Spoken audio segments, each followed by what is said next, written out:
shacabka reer Soomaaliland shuba dhiiga waxa loo keenayaa ciidamada Israa'iil dhalinyarada reer Soomaaliland waxaan leeyahay qof walba hal baag oo dhiiga waa la ururinayaa diyaaradda Israa'iil soo diranaysa waa lagu qaadayaa Tel Aviv baa laga rogayaa shacabka reer Soomaaliland dhiiga ay shubaan waxa loo keenayaa shacabka Israa'iil ardayda reer Soomaaliland jaamacadaha iyo iskuulba dhiiga ay shubaan waxa loo keenayaa ardayda reer Israa'iil safiirkoodu intuu dhiigayay dhulkii Hargeysa iyo Burco iyo Cerigaabe iyo Berbere lagu daadiyay soo qaaday ayuu UN soo dhaxdhigay waligay maanan gaarsiin karin Arab noo gaarsiin karayeen ma jirin ama diyaaro aha Muslim noo gaarsiin karayeen ma jirin Kristan noo gaarsiin karayeen ma jirin anigu 34 baag oo dhiigan dhakhtarka weyn ku shuban wallahi beenan abka awowka ayeeka ayay waligeen aynaan hamran oo biqin dhaqan iyo hidda midna uma la reer Soomaaliland hamrasho iyo baqdin iyo hadid midnaba kuma mabda'ayna kuma bedeli karno walaala dhalinyaro war meesha ka kaca waa maalintiini xabad ma taagna taageeran mustaqbal iyo itiraaf iyo nolol ku helayna aanu muujina taageero maanta wixii aan dhiig shubi karin ee ka yar 18 كونكاغا شلين إنه ساعة 500 ميل دق ولا ورنا إسرائيل بينو درينا إذن مي والله أبا ويد سوينا وأذر ويد سوينا وأو ويد سوينا وأبتو ويد سوينا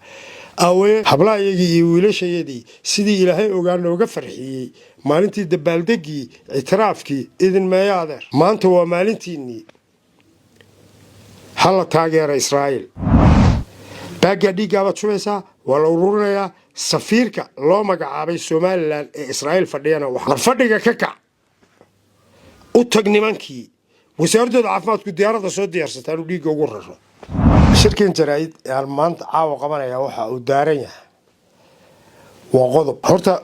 شعب كرير سوماليلاند وشعب أولي جود وابن وأن وليغود بقين أبكأب أوكا أو never to ever waxaan markaa la yaabanahay imika waxa shacabkii reer Soomaaliland helay niman yahow wixii dhulkan ka dhacay ee rogmad ka dhacay tabayaaqadii 80aadkii weynigii ogeyn dadka tirada dhimatay 200,000 bay kor u dhaafayeen waxa laayna wax kala ma ahayn dowladda Soomaaliyeed baa la haysay imika tusaalaan Hargeysa airportkaana way ka soo kacaysay magaalada way duqeynaysaa madaafiicda halkaas laga soo ridayay magaalada la dhacay markii dadkii dhamaaday wixii guriyuhu ku gubtay wuxuu ku dhinteen dhulkiina miina la geliyay oo wadada jeelka hormarta hal aqal xagga kama xigin taariikhda aan xusayo waxa aan xusuusinayaa oo aan u xusayaa waa da'da maanta nool from 10 to 40 marxaladda may joogin lamana socon laakiin da'da aan sheegay mid walba oo kamid ah warayso aabaha iyo hooyada imisa awow ku dhintay imisa ayeeyad kaaga dhimatay imisa adeer ku dhintay imisa habaryar ku dhimatay imisa abti ku dhintay imisa adeer ku dhintay iyo ilma adeer xasuuqa inta leeg ee dadkan ku dhacay adduunyada meel ku qoraa ma jirin meel ku qoraa ma jirin meel aynu geynay ma jirin meel aynu gaarsiin kareynay ma jirin ilaahay waa qafuur raxiim isaga adoomadiisan abuurtay isaga adduunyadan maamula waa tii ilaahay nasrigii noogu soo dhiibay dowladda Israa'iil ay jimcada quruuma ka dhaxaysay isla taagtay waa la xasuuqay dadkan ma ka hadlay itiraafka in itiraaftay waa waji kale isagu laakiin xasuuqii ay ka hadashay wuxuu nooleeyay dhiigii ay daadiyeen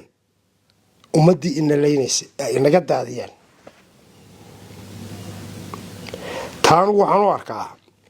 inay tahay abaal bini aadam loo galo kii ugu sareeyay inuu inoo galay waaya maanta xaaladdu halkay maraysa waa ogna waxaan in yar xusayaa dalkan Iran la yiraahdo maalintii dagaalkaasu bilaabmay adigu 80kii 81 foomon baan noqday wuu socday dagaalkan Ciraaq iyo Iran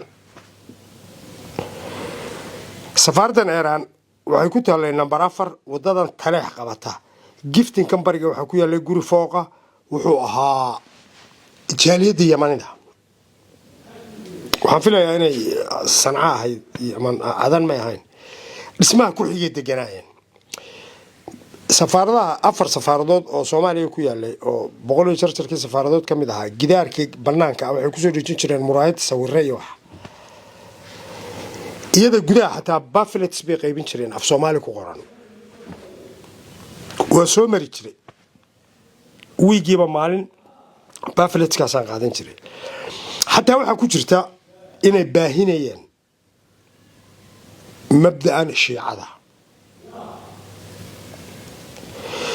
okay dawladda Soomaaliya ee jirtay Ciraaq bay taageersanay tusaalaan idin siinaya markaad istiraada liisan qaado ama baasaboor waxaad shubaysay baag dhiiga 500 cc dhiiga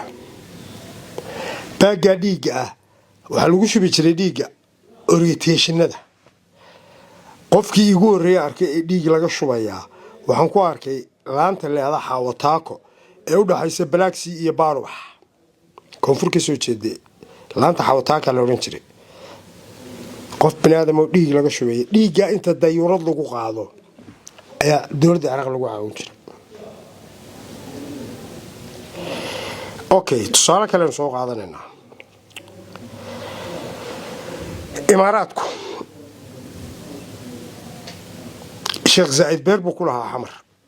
isagu raaxu u iman jiray Sheikh Jabir al-Sabah raaxu u iman jiray Ciraaq iyo Liibiya dalal carbeed labadaas Soomaaliya wax taray Ciraaq waxa samaysay refinery Ciraaq Sooma mashaariic beereed baad Libsooma Liibiya oo halka number 50 leeyahay berigi airportka maamuli jiray diyaaradu ka dhoofi jireen mashruuc Libsooma Iran waxay Soomaaliya tartay irbad dul la galiyaan Allah ka dhigay ninkii la soo baxo amidaan waasi anigu ma hayo Iran hubkan ay urursanayso bariga dhexe waxa ku taala dawladda Israa'iil leeyahay Israa'iil way ka intelligent fiican tahay oo hay'ad musaad leedahay oo carabta ka horumarsan khaliijka khusuusan musaad way ka cimri dheer tahay hay'adahan sirdoonka khaliijka number 2 way ka khibrad badan tahay way ka dhaqaale badan tahay way ka gacan dheer tahay markii isu soo ururno musaad waxay og tahay inay Iran nuclear samaysanayso hadday samaysatana muslim bay la dhacaysaa walaina ninigii ugu kala sokeyn hadday hadda nuclear haysato sababtoo ah meed maxaa ugu dambeeyay kala siisidey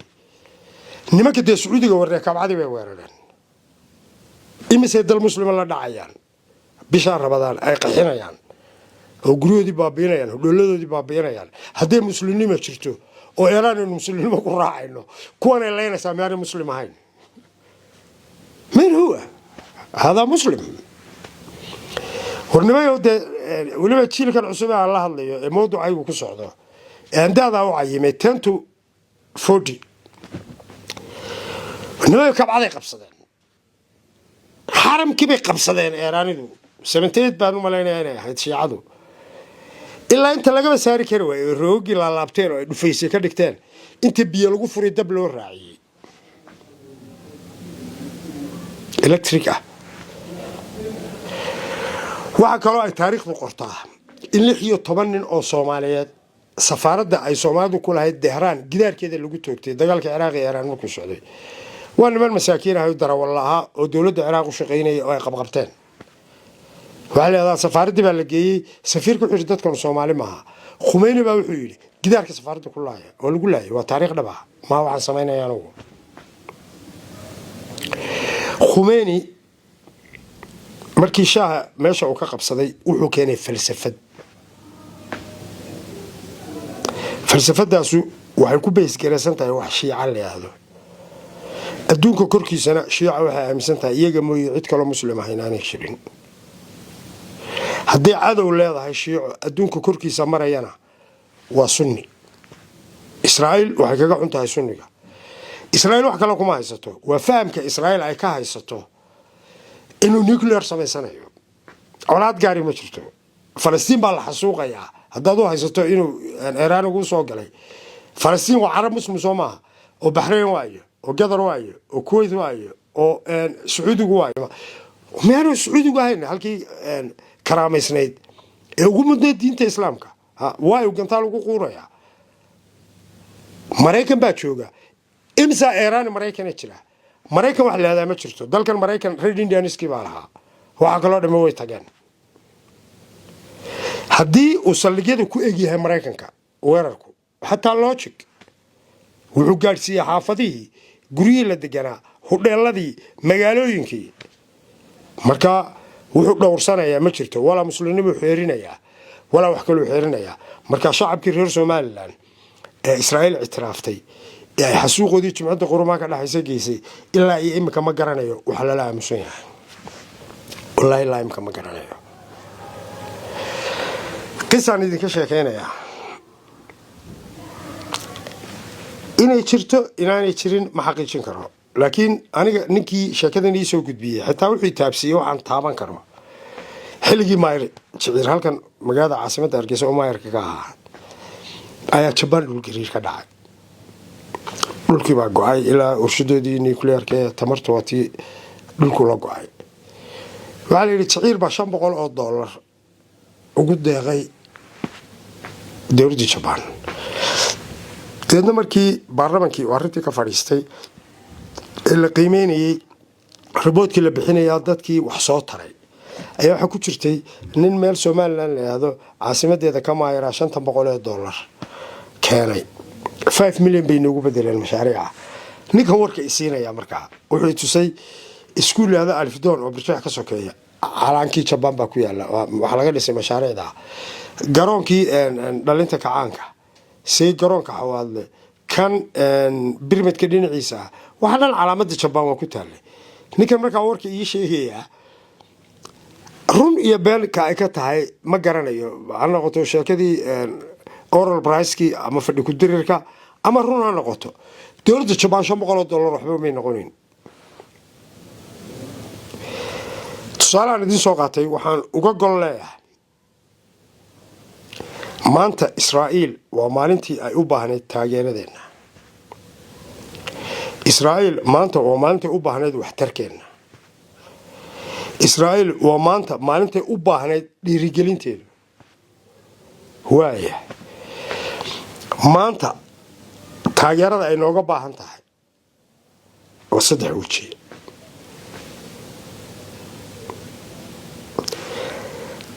anigu reer Soomaaliland ahay aan ku dhashay Hargeysa ku dhashay markii la dagaalamayay qoladii anigu Burco ma dagaalamin Hargeysa u soo dagaalamay ehlo Hargeysa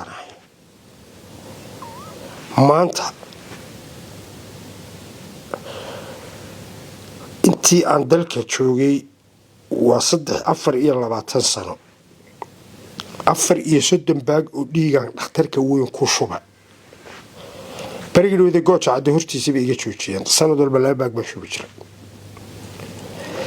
caafimaad mooyee wax kala kama qaadin marka dhalinyarada shabaabka ah ee maanta reer Soomaaliland ee farxadda intii la eed gelisay berigii Israa'iil ayna ictiraaftay wixii stadiumka ka dhacay beerta xuriyadda ka dhacay meena goob joog ahayn warmaya dhalinyarada magacan u bixiyay waxa weeye new 26 generation sababtoo aniga aabay 26 June iyo 60 iyo waxba Ingiriis bay muransanayeen anigu wadaas waa 26 June iyo 60 anigu waxaan ahaa 18 May ragii dhacsaday oo anigu de markan gacan ka hadal baa xisaabteedu way anaga cidna badashay waxay noqotay nimankii 20 jirada ahaa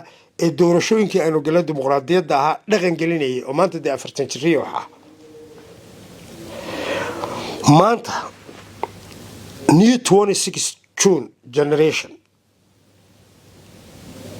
waxayna tuseen waajibaadkoodii mas'uuliyadoodii dal jacaylkoodii markii aynu fantasiya inta la eegsameynay ictiraafka Israa'iil maanta haddaba hal shay baa la iska rabaa ictiraafkii aynu helay xafladii aynu iyo damaashaadkii aynu u sameynaynay inaynu muujino maanta hiilka Israa'iil inoo samaysay mid leeg inaynu samayno wallahi dunida muslim baa jiray dunida muslim baa jiray oo kuwa Carbeed baa jiray oo kuwa Afrikaan baa jiray oo Yurubiyan baa jiray nina kaama nixin dowladda yar Israa'iil baa ka naxday marka laguma yaqaan reer Somaliland abaalaawanimada generation kayagii hore iyo aabbayaasha iyo awoowayaashayna weligood may baqin Somaliland laguma yaqaan baqdin dad muslimiin nahay dad sunniyiin nahay adduunka shiico ayaa inoogu nacab insha Allah maanta dagaalka socday shiico ku soo afkuaysa ilaahayna waxaanu ka baryeynaa fadqalada dunida ay ka wadaan iyo dhibaatooyinka ay muslimka la maagan yihiin in ilaahay ka soo qabto ummadda maanta markaa aan ku soo noqdo mowduucay dhalinyarada reer Somaliland waxaan leeyahay wixii 20 to 40 soo gaara qof walba hal baag oo dhiiga shub dhiiga waa la ururinayaa diyaaradda Israa'iil soo diranaysaa waa lagu qaadayaa talbiib laga rogayaa reer Somaliland nooc kasto ay yihiin shuba dhiiga waxa loo geenayaa ciidamada Israa'iil shacabka reer Somaliland dhiiga ay shubaan waxa loo geenayaa shacabka Israa'iil ardayda reer Somaliland jaamacada iyo iskuulba dhiiga ay shubaan waxa loo geenayaa ardayda reer Israa'iil waa taageerada ugu haboon ee ugu wacan ee aynu ku taageeri karayno sababta aan mowduuca dhiiga ku naqaystayna waa hal qodob markii jimcada qurumaha ka dhaxaysa uu safiirkooda fadhiyay ee uu ka hadlayay xasuuqii Somaliland ku dhacay xasuuq waa maxay ma intii naafooda deewaanoosha maaha wixii naafoobe waa noolyihiin xasuuq waa intii dhimatay dhiigooda la daadiyay Israa'iil safiirkooda intuu dhiigayay dhulkii Hargeysa iyo Burco iyo Cerigaabe iyo Berbere lagu daadiyay soo qaaday ayuu UNT soo dhaxdhigay weligay maanan gaarsiin karin عرب نو قارسين كريين ما جرين أما دياروها مسلم نو قارسين كريين ما جرين كريستيان نو قارسين كريين ما جرين وحنا عين نولين وريارا دليروي أنا والله اللي ما ينندادي ده سوبته سيجي ديك بلقيه اللي معي أنا قاعد يندوم دمارنا سيدا بياشي يوم تاني دتكي أنا دلي أو إذن كعاد ده أنا شيء إنه ورماشة كعاد ومالنتيني حبض متاجنا تاجر المستقبل اعتراف ينال الكويلنا أنا موجنا تاجر أنا مدد نما موجنا أنا مد أبع العلن موجنا قبت تسأل قوي قاناي ما أنت وحي أن ليك شو بكرين كير سديد يطمن كون كاجا شلين إنه ساعة شن بقول مالك ولو رورنا إسرائيل بينودرنا إنك وكرتيننا maalinta ciriiriga inagu ahayd waa kuwii inaga riday اعترافك إن سي هدي نصامر توايد بينو عليل جلنا تاجر هذا مثل ما دينو يجنا كربنا ما تيرو فرصة دي هاي سنة إنه أبالك إنه كل علين كرينه ويجتهرو ويجحوا قالنمو هدي ديك دلوا قاعدة قدام بيهاي عراقنا مسلم بعد عراقنا مسلم بعد محمد سعد برا ومرة عند العراق ديك سومالي لا ضاع آمنين فلسفة دلورانيس ديك وحلقوا شوية يهود نو إمسا عرب مسلم إسرائيل كنول وإيران قراء سابا بينسا إيران قف مسلم مدن كلامها قف دين دان كلامها وحاوستا كولونيزم أما استعمار عصب وعصر تصارع نتسيني مذهبتنا مسيحيين إسلام كا ku dabaqayaan aan ku jirin ee shiicada la yiraahdo waa boqortooyin la saxan imika Khomeini ninkii shaa meesha ka qalaabay Soomaaliya kacaanka wataa ilinkiisa bedelay ilinkiisa waa kimaantii loo bedelay kiisi kala bedelaya waa boqortooyo diin shaati diimeed loo xiray dib ugu noqo taariikhda Iran ma waxaan sameeyay anigu dib u akhri bugaagta historygoodii dib u eeg boqortooyadu waa maxay waa in xukunka inankaygu ka dhaxla soo maaha dee uu sitaa wuxuu leeyahay koox gooni ah oo shiica la yiraahdo okay dalka Iran soo shiica ma laha dowladda Sacuudiga waa sunni soo maaha ha miyay samaysa inaga qoriyo noo dhiibtay Suudaan qoriyo u dhiibtay Pakistan qoriyo u dhiibtay China muslimka joogo qoriyo u dhiibtay dunida wixii joogay sunni hamiya qoriyo ku rartay ما دي سبب يقول تانشين سبب سني ومذهب دين تكمله أو إسلام كا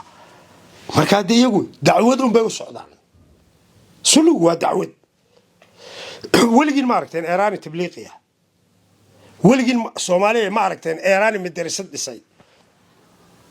ما إلى المبدأ الشيعة هذا مسلم كانوا كفوا هي شيخ الشعر مسلم له هو يوي maxaa ku ururiyay haday diintahay muslim oo la fidinayo oo dacwad leh maxaa afartan qof ee ilmaadeerka ku ururiyay imika diintan Iraq joogta intan Lebanon joogta intan Suuriya joogta intan Iran joogta dee wasku asal oo dee shiicada waxay ka bilaabmeen Iraq Lebanon iyo dhulkan ku sii tarmeen waxay nimankan dhashay boqortooyadii Fariska ayaa dadkan dhalay Persianka la oran jiray Mesopotamia Iraq bay ahay marka weligood against space ku ahaayeen tii ay casrigan ku soo dabaqeen hadaba oo sunniyo shiicay noo kala qaadeen xagaa sunnigu waa cadow shiicadu cadow yahay hala mariyo wax nuclearka loo sameysanayaa waa sunni waxaan oo gantaala loo sameysanayaa waa sunni wala yahuud baa lagu socdaa wala Mareykan baa lagu socdaa wala reer galbeed baa lagu socdaa waa beenti taasu oo cadeynteeda waxa ku ah maanta muxuu la dagaalamay ummadda muslimka u gubeeyaa soo kormaan muslimaan warhalkii diintu ku soo degtay buu gantaalo qooreynayo imika anigu soo muslimiin haddaan maanta awood leeyahay anigu Cabdikariim wax kasta oo xun oo Sacuudiga iga yimaada wallahi baanan u qooreenay billahi tallaayna gantaan la eegto dadka xun laakiin dhulku waa dhulkii barakaysnaa baa hore ma lahayd warma dhulkii barakaysnaa والقدس بقنت على لا دعايا حرب كالكي حكتاه marka muslimadeen Iran isugu imanaynaanu ma garanayo kullanu shakhsi baan ahay waxaan ka qabaa dayro badan iyo bayr badan marka aan idinku soo noqdo inta ay baraarujinta dhalinyarada idin mee wallahi aabba waa idin sugeynaa oo adeer waa idin sugeynaa oo awow waa idin sugeynaa oo abti waa idin sugeynaa awe hablaayagii iyo wiilashayadii sidii ilaahay ogaan nooga farxiyay maalintii dabaaldegii itiraafkii idin meeya adeer wallahi kaalintiinii waa tabaynaa dhinaciinii waa tabaynaa dareenkiinii waa tabaynaa maanta waa maalintiinii hala taageera Israa'iil maanta ayay ugu mudan tahay maalin aynu taageerno aynu abaalkii celinno wax ka badanna waa ka filaynaa haddii anagu waa sii soconnaa niman yahow idinka weeye dalkan mustaqbalkii u haray ubaxayagii baa tihiin indhahayagii baa tihiin dadkayagii baa tihiin kuwaanu ku nasanaynay baa tihiin kuwaanu ku indhaqabowsanaynay baa tihiin kuwaanu ku raaxaysanaynay baa tihiin intaa mar haddaad tihiin dhaxalkii dhulkanna aad tihiin intan ka kordhiya wacyigiina garaadkiina intan ka kordhiya meel fog eeg mustaqbalkaaga eeg dantaada eeg maanta mustaqbalkeenu kuma jiro Saudi Arabia soo halkii kabcadu ku taalay maaha dhulku waa dhul barakaysan laakiin wallahi dadka Sacuudiga ku xidhnayn maanta mustaqbalkeenu Israa'iil buu galay haddii israa'iil inagu yuhuud diintan towraad wax xidhiidha lama inaan samayn islaam ayaynu inagu nahay laakiin macaamilkaynu samaynana waa macaamil dawli ah hadduu xun yahay wallaan imaaraadku la galeen oo baxrayn la gasheen oo qatar la gasheen oo kuwait la gasheen oo marooki la gasheen inagu dad muslima inta aan dal tagayay maka somaliland baa ka hor muslintay oo taariikhda qarnigii koowaad ee hijriyada soomaalida muslim ba ahayd maka iyadoon muslimiin ayay somaliland muslim ahayd oo nimankii seelac ka soo degay ee hogaaminayay jacfar abdaalibaa 3 nin kaga tegay waa nimanka heerar aasaasay horaantaa uga soo sheekeeyey maanta waa maalintiinii dhalinyaro hal baag oo dhiiga wax uu kaa dhimayaa ma jirto wallaahi adeer anaa barid kalu soo tijaabiyey baagga dhiiggaa baad shubaysaa waa la ururinayaa safiirka loo magacaabay somaliland ee israa'iil fadhiyana war fadhiga ka kac u tag nimankii wasaaradooda caafimaadku diyaaradda soo diyaarsataan uu dhiigga ugu raro anigu haddaan ku dhimanayo iyo haddaan 100 sano jirayo dhiiggayga israa'iil waan u shubayaa adeerayaal qolooyinka waxaa jira tiim dhalinyaro ah oo ka shaqeeya dhiigga mutadawuca uu shubayo dhiiggaas isxilqaamka loo shubayo tiimkan ururiyey dalka wax wanaagsan bay u qabteen waan idinku mahad celinayaa adeer intiinii ka qayb qaadatayba maantana waxaa idinku hadhay intaa yar nala abaabula shacab ahaan abaabulka nala gala qaabkii aanu dhiiggan u shubi lahayn qaabkii loo kaydin lahaa qaabkii isagoo nadiifa aanu u gudbin lahayn qaabkii isagoo nadiifa aan ugu gudbin lahayn israa'iil fulow guuli ku dhaweeda ma maqli jirtaa maanta maalin ka dhawdaay ma garanayaan laba sababoodba inaynu ummadda kala tusno aynu itraafka ka rabno iyo danaha inagaga xidhmi doonaan inaynu tusno dad abaal loo celin kara abaalka inaynu nahay dad abaalka loo gola celin kara inaynu nahay